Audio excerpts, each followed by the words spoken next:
For Annie.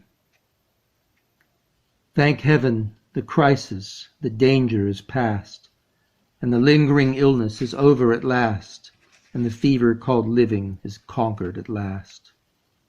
Sadly I know I am shorn of my strength, and no muscle I move as I lie at full length, but no matter, I feel I am better at length. And I rest so composedly now in my bed, that any beholder might fancy me dead, might start at beholding me, thinking me dead.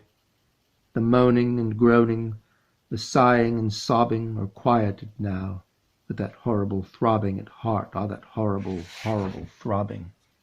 The sickness, the nausea, the pitiless pain have ceased with the fever that maddened my brain, but the fever called living that burned in my brain.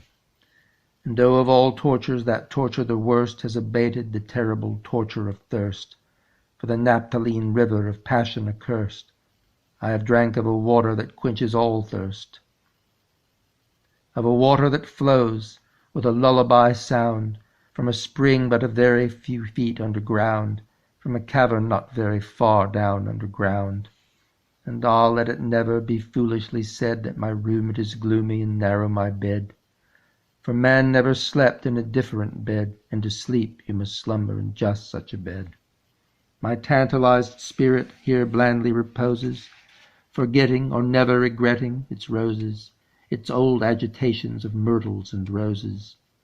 For now, while so quietly lying, it fancies a holier odor about it of pansies, a rosemary odor commingled with pansies, with rue and the beautiful Puritan pansies.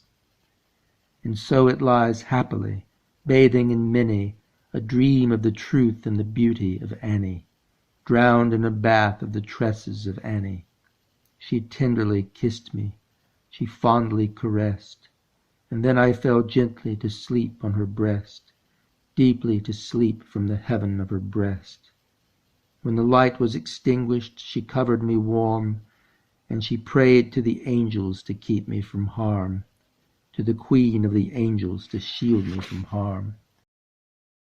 And I lie so composedly now in my bed, knowing her love that you fancy me dead. And I rest so contentedly now in my bed, with her love at my breast, that you fancy me dead, that you shudder to look at me, thinking me dead. But my heart it is brighter than all of the many stars in the sky, for it sparkles with Annie.